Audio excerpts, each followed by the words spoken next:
كنت بشتري جرام زيت العطري من 30 سنة ب 5 جنيه. 5 جنيه ومن 30 سنة؟ ازاي؟ هشرح لك ازاي كنت بشتري ب 5 جنيه ب 30 سنة. وفي سلسلة أصل الحكاية بنبدأ الرحلة من المكان اللي بدأ فيه كل حاجة. النهاردة ضيفي والدي أستاذ محمد بحيري اللي أسس شركة بحيري للعطور. هو مش بس رائد أعمال، لا هو كمان مدرب وكاتب وصانع محتوى على السوشيال ميديا. في البودكاست ده هنتكلم عن ريادة الأعمال والعطور وإزاي تبدأ الشغل بتاعك والبراند بتاعك، وهنتكلم عن المحتوى. أنا أحمد بحيري مؤسس بحيري تك. يلا بينا. ازي حضرتك يا أستاذ محمد؟ الحمد لله تمام. يا رب دايما بخير وفي نعمة. امين يا رب. احنا بس محضرين سكريبت كده بسيط، فهناخدها نقطة نقطة. جاهز؟ جاهز، توكل على الله. تمام. ايه اللي خلاك تفكر تعمل براند العطور؟ العطور ده شغفي وتقدر تقول عشق يعني. يكفي ان هي اجتماعيا ارقى مهنة على مستوى العالم. ولو حسبناها على حديث سيدنا عمر اني لو خيرت في التجارة لاخترت الطيب، لو فاتني ربحه لم يفوتني ريحه. فهي مهنة جميلة جدا وراقية جدا جدا، وانا بعشقها جدا مهنة العطور. ده حقيقي. طيب بدأت منين وازاي كانت بدايتك في السوق عاملة ازاي؟ بدايتي دي كانت غريبة شوية، ويمكن لما اقول للناس ان انا كنت بجيب الجرام ب 5 جنيه. ده الكلام ده من امتى تقريبا؟ 25 سنة او 30 سنة كنت بجيب الجرام ب 5 جنيه. مش كان غالي شويتين؟ غالي شويات بس انا ما كنتش فاهم. هما كانوا بيقولوا الغريب زي ما بيقولوا، يعني ايه الغريب اعمى لو كان بصير. انا من اسكندرية، ولما وصفوا لي القاهرة قالوا لي روح هناك في العتبة هتلاقي فيه هناك عطور. فرحت فعلا وشفت المحلات اللي الناس وصفتها لي هناك فعلا، ودخلت المحلات واشتريت الجرام ب 5 جنيه وعملت بيه عطور. بس طبعا قابلتني مشكله جامده جامده قوي. زي ايه مثلا؟ السعر. انا اجيب الجرام ب 5 جنيه، وكانت اغلى ازاز برفان ساعتها 100 مللي كانت ب 30 جنيه، اغلى ازازه. ال 100 مللي و30 جنيه يعني ده كنت بتبخس في الجرامات بقى. انا مش ببخس في الجرامات والله ابدا. ما انت ممكن تقول كده عشان مش عارف، لكن ما ينفعش تنزل في الجرام او تزود في الجرام. يعني ما ينفعش تزود في النسبه او تقلل في النسبه، مش هيدي لك البرفان اللي يخليك تستمر لحد النهارده. بس انا هقول لك كانت هي جت ازاي. اتفضل. انا كنت رحت فعلا وكان خواجات في الباكيات، يمكن حد شافها وحد يعرفها من بتوع القاهره يعني. وكنت بخش المحلات دي اجيب الجرام فعلا ب 5 جنيه، ما كنتش اعرف غير هم. وكنت ارجع، وكنت عشان بقابل حته ان البرفان غالي وتكلفته عليا غالي، مع طبعا مع السفر والمواصلات والحاجات دي كلها كان بيبقى عليا غالي، فما كنتش بعرف ابيعه بالسعر دون. فكنت بعمله لنفسي عشان ما اعرفش ابيعه. لحد ما في مره سافرت، وكان اليوم ده اجازه عندهم وكانوا قافلين. طبعا انا واقف متضايق جدا ان هم كانوا قافلين، بس سبحان الله رب ضرة نافعه يعني. كانوا قافلين، وبعدين بسال واحد بقول له مش هيفتحوا النهارده؟ قال لي انت عاوز ايه؟ قلت له عايز زيت عطريه. قال لي على بعد 20 متر بالظبط هتلاقي فيه شارع اسمه الجامع الاحمر، ادخل فيه كله محلات زيوت عطريه. دخلت الشارع الجامع الاحمر ولقيت الجرام بريال وبربع جنيه وب 10 ساغ كمان والله. من ريال و10 ساغ ل 5 جنيه. هي دي الحقيقه فعلا. وكنت انا بجيب بعد كده بقى منهم. وانا هقول لحضرتك بقى، انا كنت فاكر ان بيضحك عليا. كنت فاكر ان بيضحك عليا عشان كان سعر الجرام كده. بالظبط. يعني هو ايه الفرق بين اللي بيبيعوا بخمسة؟ طب ده ممكن ده اصلي وده عشوائي مثلا او حاجة؟ بص، هي مش عشوائي، هي مقلد. هي دي الحقيقه فعلا. اللي انا كنت بجيب من الخواجات دي كانت زيوت طبيعيه، اللي هي الجرام بتاعها النهارده بيعمل 60 جنيه و80 جنيه و100 جنيه. يعني اللي 5 جنيه هي اللي بقت 60 جنيه و80 جنيه، لانها كانت زيوت طبيعيه للعطور الطبيعيه الاوريجينال. انما لما دخلت شارع الجامع الاحمر وشفت ناس هناك وشفت الزيوت المقلده، كان الجرام بربع جنيه وبريزه. وكنت اقدر بقى ساعتها ابيع بقى البرفان ب 30 جنيه زي ما انا عايز، واكسب كمان، واكسب كتير كمان. طبعا ده فرق شاسع من ريال ل 5 جنيه يعني. كان ساعتها الشيلن والساغ والحاجات دي، فطبعا كان في هنا ربح تعرف تحققه. فعلا حققت ربح فعلا وعملت اسم كمان من ميكسات بقى وكوكتيلات وحاجات كتير قوي قوي عملتها اياميها. لما بقيت اقدر اجيب واقدر ابيع، قدرت ان انا اجدد واكبر من نفسي، وان انا احدث كمان من نفسي كمان. طيب هو اللي معروف ان الانسان نتيجة البيئة، بمعنى ان كل بيئة، يعني الراجل دلوقتي حواليه بيئة داعمة، فهو بيكون عايز مثلا يوصل علشان الناس اللي بتدعمه. طيب لو حواليه بيئة محبطة او ضده، ممكن يكون عنيد، او الاصرار هو اللي بيخليه يوصل. فهنا حضرتك كنت اللي حواليك بيئة داعمة ولا بيئة ضدك كلها؟ لا هو الحمد لله انا كنت اياميها تقدر تقول ما كانتش العمليه منتشره قوي، وكانت العطور محدوده، وكانت الناس تقول لك بقى يعني كان المثل اللي كان بيقول لك يا عم هو كان لا ياكل عشان يجيب برفانات، هو يا عم هو كفي نفسه عشان يجيب برفانات، يعني انت عارفين بيبقى الكلام اللي هو المحبط دون. بس الحمد لله كان انا واسرتي، طبعا بالاخص زوجتي، يعني كان لسه اولادي كان صغيرين، زوجتي وقفت جنبي وبقينا نسافر انا وهي، وهي طبعا عشان تبقوا عارفين برضو النساء في حاسه الشم هي اقوى من الراجل الضعف، فده نفعني جدا. هي كانت بتختار الزيوت برضو العطريه على مزاجها، وانا اختار الازاز، وكنا نركب سوا ونبيع، كل واحد بيع لصاحبه ومعرفته. فالحمد لله ما قابلنيش سلبيات غير اللي انا قلت عليها، بس ان هي الناس مش هتشتري برفانات، هي الناس فاضيه تشتري برفانات، بس الناس كانت بتشتري لان النزيه نزيه، حتى لو معهوش فلوس في جيبه يكفي ان هو ينزل وريحته حلوه ولبسه شيك كده يعني. ده حقيقي فعلا. طيب هو كل انسان بيجي عنده زي نقطة مصيرية كده، مفترق طرق، بيبقى تايه فيها، اللي هو طيب انا ماشي في الطريق الصح ولا ماشي في الطريق الغلط، اغير المجال. فحضرتك هنا كنت امتى حسيت ان انت ماشي في الطريق الصح؟ بص هو انا حبيت المهنه دي، بس ما اقولكش اني اعتمدت عليها، لان برضو تقدر تقول يعني ايه، برضو وقتها كانت السحب كان ضعيف، وانا ما كنتش معروف قوي، وكانت البرفانات برضو كانت بتيجي من بره، اياميها برضو كانت بتيجي برضو من دول الخليج وكده، من اوروبا، فكان اللي بيعمل زيارات وكان بيجيب برفانات كان خلاص بتكفي الحاجه. لكن اشتغلت حاجات كتير، من ضمن اللي اشتغلتهم كنت شغال محاسب في الشركه، وكنت بقبض الراتب بتاعي اقسمه تلت للبيت والتلتين اروح اجيب بهم بفرات واجي اشغلها واركبها وابيعها طول الشهر، وكان بقبض 120 جنيه، ومنهم 40 جنيه للبيت و80 جنيه اجيب بهم البفرات، كنت عامل زي اكون بقبض 600 جنيه بالظبط. ما شاء الله. طيب هو دلوقتي حتة يعني ال 120 وال 600 او كده، كانوا يقدروا اساسا وقتها يفتحوا بيت؟ كانوا يفتحوا بيت ويخلوا الثلاجه مليانه في الايام دي. ما شاء الله. فطبعا يعني انت كده كانت العطور معاك مش الاساس بتاعك، هي كانت البداية معاك ان هي حاجة جانبية مع شغلك الاساسي. هي اساس جوايا، ولكن مم. علشان الشغل واللي انت تقدر تدخل دخل برضه كده، كان هي كانت عامل مساعد، يعني اشتغلت في السياحه كانت معايا، اشتغلت في شركات كانت معايا، فتحت مشاريع خاصه ليا انا كتير كانت معايا، هي عامل مساعد، لازم كان ليا درج كده في كل مكان، افتح الدرج اطلع ازازه البرفان ابيعها. فمن هنا طبعا لحد ما وصلت ان خلاص هو ده المجال، وبدأت تعمل منه، بدأت بمحل، صح؟ لا بدات الاول ان انا اشوف اصحابي ومعارفي وفي الكليه وفي الشغل وفي الشارع والاقارب وكل الناس، كل الناس اعرض عليهم البرفانات بتاعتي، واعمل ميكسات واعمل كوكتيلات قبل ما افتح محل وقبل ما اعمل اي حاجه خالص. والحمد لله كانت في رواج كتير جدا، وكانت الناس بتكرر. انا دايما اقول كده، بيع لعميل واحد 100 مره افضل من انك تبيع ل 100 عميل مره واحده وما يجيلكش تاني. ده جملة ندونها دلوقتي. هي دي فعلا مبدئي في الحياه فعلا. طيب اسم بحيري جه منين؟ يعني هو مستوحى من العيلة، بس ليه مثلا ما عملتش للبراند اسم مختلف شوية؟ انا بعتز بلقب العيله بتاعي، وبعدين انا بشتغل في مهنه راقيه جدا وجميله جدا، فكان من الواجب ومن الاحسن ان انا احط عليها اسمي، او اسم العيله بتاعتي واكبره، وده الاسم اللي اعتقد يعني ان مش بيتكرر يعني، على الاقل حتى هيبقى مميز كمان. طيب احساسك ايه او ازاي طورت اول منتج ليك؟ انت كنت حضرتك دلوقتي بتقول ان في كوكتيلات وفي ميكسات، فاول منتج انت عملته وميزت بيه نفسك سميته ايه وازاي طورته؟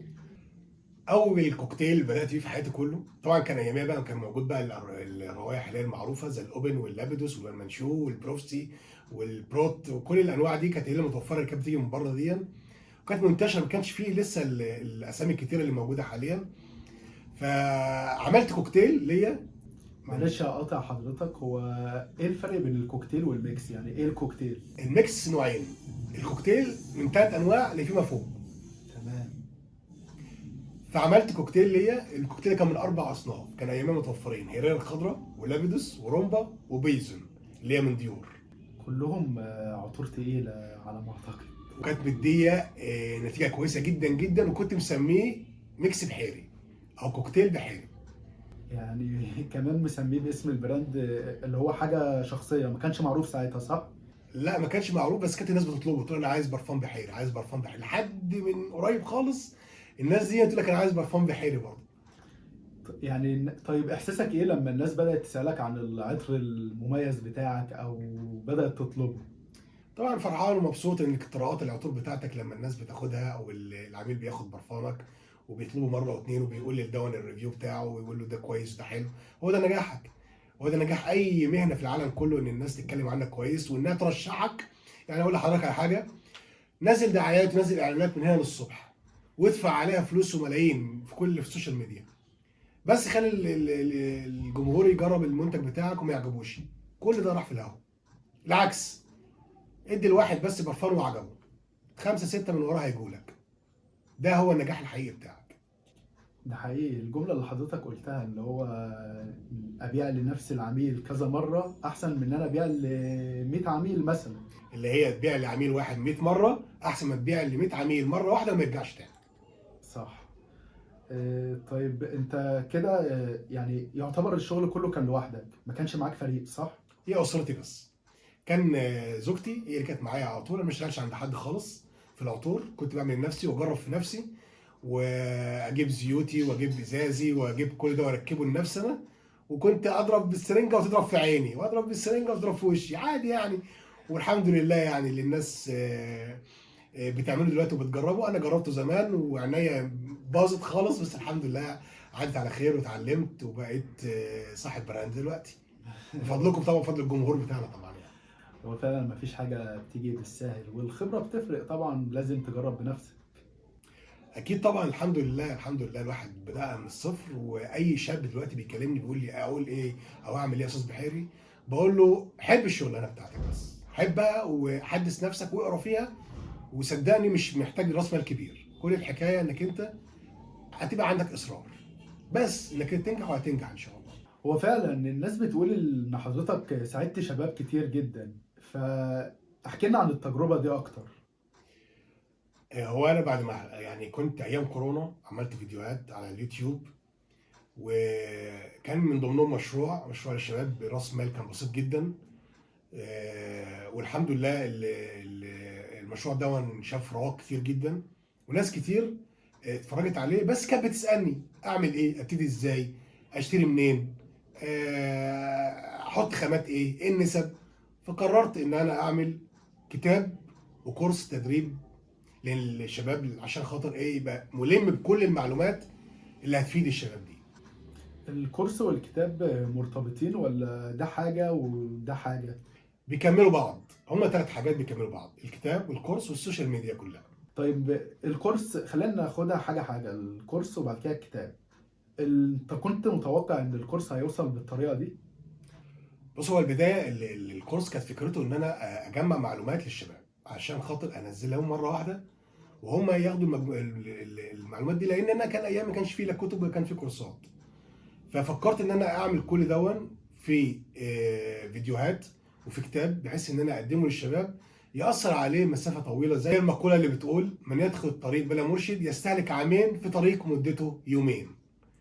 فكنت دي الفكره بتاعتي اللي انا عايز اقدمها، ان انا الخص لهم المعلومات في كتاب وكورس واقدمها للشباب، او اقدمها للناس اللي مهتمه بالمجال، اللي هي عايزه توسع باب رزق لها، او تتعلم او تفتح مجال جديد للبيزنس بتاعها. وكانت من هنا الفكره بتاعت الكورس والكتاب. طيب الكورس استفاد منه كام شخص تقريبا؟ يعني ما اقدرش اعد، بس ما شاء الله مئات، يعني الحمد لله يعني مئات فتح بيوت وبقوا اصحاب بيزنس وبينافسوني كمان دلوقتي. ما شاء الله. طيب الكتاب حضرتك كتبته في قد ايه مثلا؟ الكتاب انا قعدت اعد فيه 6 شهور. قبل ما اعمل الكتاب ده انا دورت كتير جدا على كتب ان انا اشوف اقراها او اتعلم منها. او اشوف مثلا حد يكون بيدي كورسات حقيقيه ولا حاجه. للاسف ما كنتش لاقي خالص. فكانت دي كانت فكرتي ان انا اقدم للشباب الكتاب. وكان الكتاب ده وانا قعدت 6 شهور ان انا اعد فيه والف فيه. كان كله تجربه شخصيه من نفسي انا، لحد ما الحمد لله عملته ونسخته وطبعته، وبعت لهم بسعر رمزي خالص، حتى يعتبر بسعر النسخه بس يعني.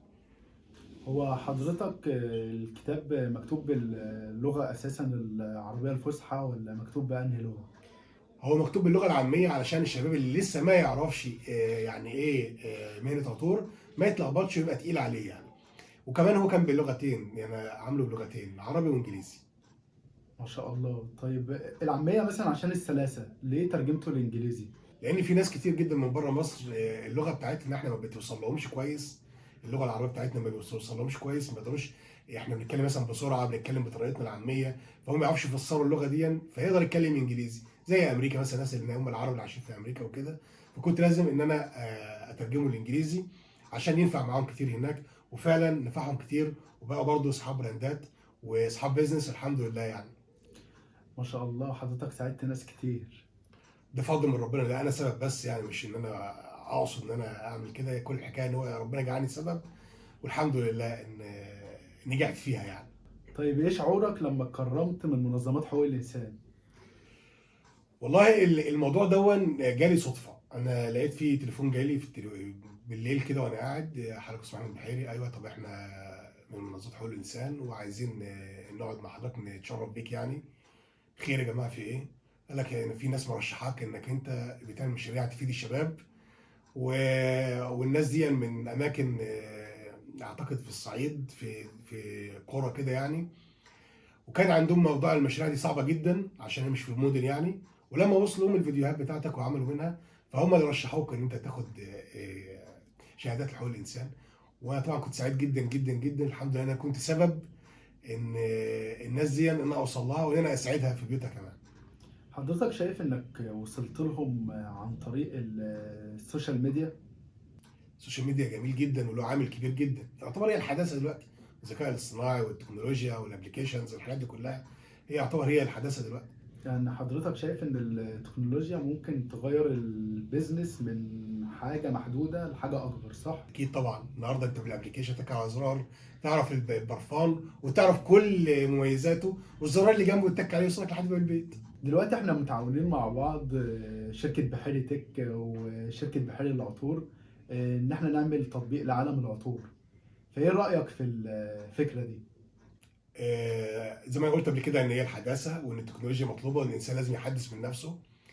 النهارده التكنولوجيا والابلكيشن النهارده مطلوب جدا. هو صحيح مكلف شويه، لكن مش مشكله. اكيد العائد ان هو يوصل للناس لبيوتها ويوصل لكل واحد وهو في مكانه.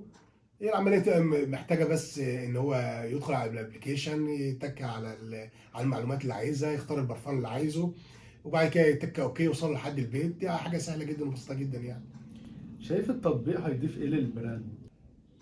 النهارده في ناس ما تعرفش عطور التركيب وتخاف تجربها.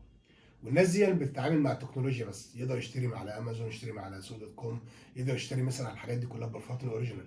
النهارده تقدر تشتري تركيب بنفس جوده وثبات فرحان الاوريجينال من على الابلكيشن دون، وبسعر 1/10 من الاسعار اللي هي الاوريجينال، وبنفس الطاقه الايجابيه اللي هتلاقيها في قلب العطر ده هتلاقيها في قلب العطر ده. ومن برضه من على الابلكيشن برضه في التكنولوجيا برضه. ايه شعورك لما ابنك بيشتغل معاك على مشروع حقيقي؟ تقدر تقول ان هي اسرتي فعلا واقفه جنبي من الصغر. وكانت زوجتي زمان، والنهارده ابني واقف جنبي وبيعمل لي ابلكيشن دون، لانه طبعا خريج هندسه. وبيعمل الابلكيشن دون عشان خاطر يوصل للناس فكره تركيب عطور بحيري. طبعا حاجه جميله جدا جدا يعني. طيب لو في شاب بيبدأ النهارده تحب تقول له ايه؟ حب مهنتك وخليك شغوف وعندك اصرار تنجح فيها. مش مهم راس المال، اعمل علاقات علاقات علاقات واقرا، صدقني هتوصل. يعني الصراحة في الصميم. ايه التحديات اللي واجهت حضرتك في طريقك؟ بص، هو تحديين اتنين هما اللي قابلوني، وما زال برضو في واحد تحدي بيقابلني كتير يعني. اول حاجه طبعا انت عارف الشغل الاونلاين بيبقى صعب جدا في العطور بالذات، لان انت ما انتش عارف ذوق العميل. وبالتالي العميل مش عارف برضو ايه الجوده اللي عندك وايه الانواع اللي عندك. فهي ده تحدي كبير جدا، انت ازاي توصل لذوق العميل وازاي توصل لاتجاهه وازاي توصل اللي هو اللي يطلب البرفان ده ويقول لك عايز حاجه على ذوقك من بين 400 500 نوع عندك. هو ده التحدي، انك انت توصل له البرفان اللي يناسبه صح. طبعا دي بتحتاج خبره وبتحتاج ممارسه وبتحتاج اسئله بسيطه للعميل عشان تعرف اتجاهه ايه وتوصل له الحاجه الصح في الوقت الصح بتاعه. طب ممكن توضح يعني ايه اتجاهه؟ قصدك ايه اتجاهه؟ اتجاهه يعني في عميل بيحب الشجري، بيحب التوابل، بيحب الخشبي. كل واحد بيحب نوع معين من انواع العطور اللي تناسبه. في عميل بيتخنق من الاعواد، في عميل بيتخنق من العطور الجلود. فانت بتساله سؤالين ثلاثه طبعا حسب معلوماتك انت وحسب انت خبرتك في المهنه برضه. بتساله سؤالين ثلاثه بتفهم منه هو اتجاهه ايه، ايه اللي يناسبه، ايه اللي هيعجبه، وبالتالي بتبعته له. والحمد لله بنسبه يمكن اكتر من 90% بيبقى العطر الصح والعطر المناسب للشخص المناسب كمان. ده اول تحدي بيقابلني خصوصا في الاونلاين. تمام، وايه التحدي التاني؟ التحدي التاني انت تجمع 25 سنه خبره في ساعتين كورس. دي كانت صعبه جدا جدا. طبعا الناس دلوقتي بقى عندها رتم سريع والشباب عايز يتعلم بسرعه، كونك انت توصل 25 سنه خبره توصلهم في ساعتين بس فيديو، تدمجهم بحيث ان الساعتين دول يكونوا ملمين بكل المعلومات اللي هي تخلي واحد يفتح تاني يوم المشروع بتاعه يبقى صاحب بيزنس. دي كانت طبعا قابلتني، كانت صعبه جدا جدا ان انا اقدر احددها وان انا اقدر ادمجها والخصها في الوقت ده، وفي نفس الوقت تكون شرح تفصيلي كامل عن كل اسرار وخبايا مهنه تركيب العطور. ما شاء الله. طيب دلوقتي في يعني المنافسة دموية في عالم العطور، ومحلات ياما موجودة وشركات وبراندات معروفة. فايه اللي بيميز بحيري بين كل اللي موجودين؟ انا مش هقول لك زي الناس بقى ختمه بتاع جوده العطور وجوده الزيوت والكلام ده كله، لان دي حاجه مفروغ منها. يعني جوده، يعني العميل هيشوف الجوده، والعميل بقى دلوقتي عايز يدفع فلوس ياخد حاجه قيمتها اكبر من الفلوس. فطبعا دي كلها مفروغ منها. بس هو سر النجاح عشان تبقوا عارفين خدمه ما بعد البيع. ما ينفعش تدي للعميل حاجه وتمتلهف على الفلوس بتاعتك وبعد كده ما تعرفش العميل بتاعك. لا، لازم توصل معاه لحد ما توصله الحاجه والحاجه توصله ويتاكد ان هي تمام، وبعد كده يقول لك بقى ده والله الحاجه كده او كده، تسمع منه وتحقق له كل اللي هو عايزه. طيب احلام حضرتك الجاية، طموحك لبراند بحيري وفي حتة التعليم، شايفها ان هي ممكن توصل لحد فين؟ بص، هو احلامي وطموحي تنقسم قسمين اتنين عشان نكون صراحه مع بعض. يعني القسم الاولاني ان الناس يستفادوا وتحدث فعلا اللي هم داخلين على مهنه العطور. العمليه مش زي ما الناس بتقول شويه زيت وشويه كحول وقلب قلب وبيع خلاص كده. لا، هي مش كده خالص والله. هي العمليه كلها بتبقى نسب وتحديث ومهنه راقيه. الناس اللي دخلت فيها فعلا تقرا وتاخد كورسات، مش لازم من عندي، وتقرا كويس وتحدث في المهنه عشان خاطر نكبر المهنه دي ونفضل نخليها في احدث لاحدث عشان توصل لارقى واعلى نسب الحداثه في المهنه دي. دي بالنسبه لاول حاجه. الحاجه الثانيه ان ازازه برفان بحيري توصل لكل بيت. طموح قوي ده. شايف ان التطبيق ان شاء الله هيحققها، صح؟ زي ما قلت لحضراتكم قبل كده، هتتك على زرار وانت قاعد في مكانك على التليفون بتاعك هيجيب لك كل معلومات تفاصيل البرفان اللي انت عايزه، سواء حريمي رجالي لاي مناسبه صيفي شتوي. الزرار اللي جنبه على طول يوصلك لحد باب البيت. حاجه جميله جدا وسهله جدا يعني. ده حقيقة فعلا. حضرتك كنت متوقع في يوم اللي احنا هنقعد ونسجل التسجيل ده مع بعض، نعمل البودكاست ده مع بعض؟ انا كنت اتمنى، ومن ضمن الطموح والاحلام اللي كنت بتمناها وهي بتتحقق الحمد لله. وطبعا في هدية للي وصلوا معانا للنقطة دي، فأستاذ محمد هو اللي هيحكي لكم عنها. اتفضل معانا.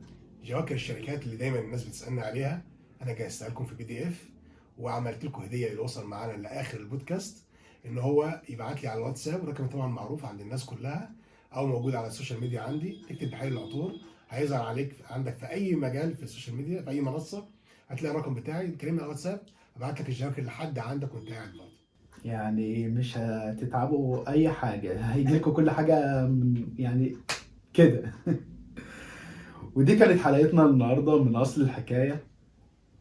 لو عجبتك القصة ما تنساش تتابع وتعمل لايك وسبسكرايب، لأن الرحلة لسه طويلة. وبحيري إمبراطورية بحيري من حلم الحقيقة. سلام.